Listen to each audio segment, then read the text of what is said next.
Good morning વિદ્યાર્થી મિત્રો. ધોરણ 10 ગણિત પ્રકરણ 1 એમાં આજે આપણે આ વિડીયોમાં ઉદાહરણ નંબર જે 5 છે એ જોઈએ.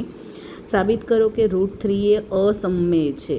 તો પહેલાં તો આનાથી ઉલટું ધારી લેવાનું કે ધારો કે આનાથી ઉલટું ધારો કે √3 એ સમમેય છે. અહીંયા આપણને અસમમેય સાબિત કરવાનું કહ્યું છે, એનાથી ઊંધું આપણે શું કરી લેવાનું, ધારી લેવાનું કે √3 એ સમમેય છે.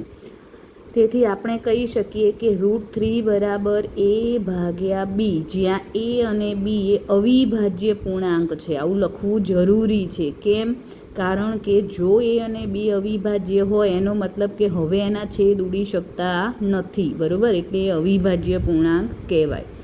જો આ બે અવિભાજ્ય પૂર્ણાંક હોય, એના છેદ ઉડી ન શકે, તો આપણે આનું સાદુરૂપ કેવી રીતે આપીએ? તો કે b ને છે અહીંયા ગુણાકાર કરીએ એટલે √3 × b બરાબર શું વધે? a.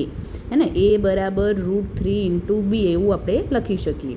હવે શું આગળ કર્યું? તો કે બંને બાજુ શું કર્યો? વર્ગ કર્યો. a નો વર્ગ બરાબર √3 × b નો પણ વર્ગ, બરાબર? કૌંસ છોડી દીધો. √3 નો વર્ગ શું થાય? √3 × √3 એટલે આખો 3 થઈ જાય, અને b નો વર્ગ, બરાબર? સમીકરણ નંબર 1. તો આનો અર્થ આપણે શું કરી શકીએ કે આમ 3 અને b² એ a² નો અવયવ છે એવું કહી શકીએ. 3 અને b² છે એ a² નો અવયવ છે તેમ કહી શકીએ. માટે a² એ 3 વડે વિભાજ્ય છે. a² છે એ 3 વડે શું છે? વિભાજ્ય છે.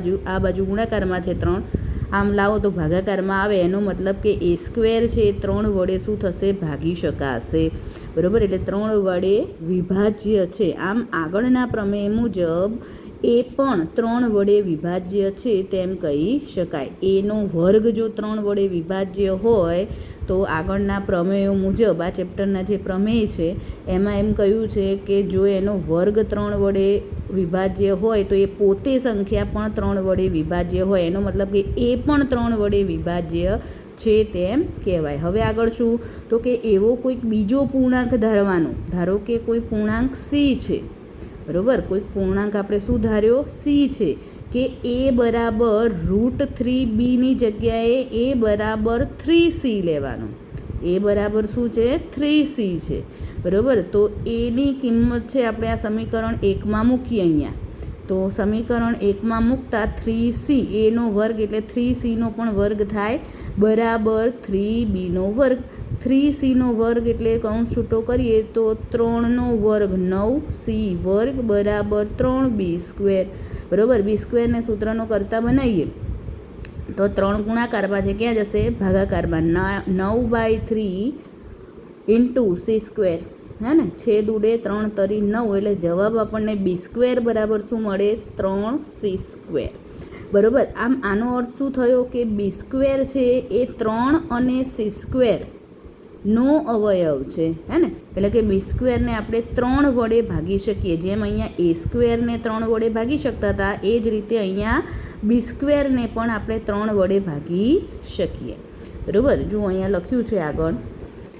આમ b² ને 3 વડે ભાગી શકાય છે, તેથી b ને પણ 3 વડે ભાગી શકાય. આથી a તથા b ને ઓછામાં ઓછો એક સામાન્ય અવયવ 3 છે. આપણે અહીંયા આગળ એવું લીધું હતું કે a અને b જ્યારે ધાર્યા ત્યારે એવું લખ્યું હતું બાજુમાં કૌંસમાં કે જ્યાં a અને b અવિભાજ્ય છે. જો અવિભાજ્ય હોય તો એમનો સામાન્ય અવયવ માત્ર ને માત્ર એક જ હોવું જોઈએ. પણ અહીંયા આપણે સાબિત શું કર્યું? a નો અવયવ પણ 3 છે અને b નો અવયવ પણ 3 છે, બરાબર? માટે વિરોધાભાસ ઊભો થયો. કેમ વિરોધાભાસ ઊભો થયો? કારણ કે આપણે ધાર્યું હતું કે √3 એ સમમેય છે, હે ને? કારણ કે આપણે √3 સમમેય છે તેવી ધારણા કરેલી હતી, જે કેવી છે? અસત્ય સાબિત થઈ. કેમ? કારણ કે 3 બીજો એનો અવયવ આપણે સાબિત કર્યો. જો એ અવિભાજ્ય હોય તો માત્ર ને માત્ર એનો એક જ અવયવ હોવો જોઈએ, પણ આપણે 3 બીજો અવયવ છે એવું સાબિત કર્યું. માટે આપણે આ ધારણા કેવી પડી ગઈ? અસત્ય સાબિત થઈ ગઈ.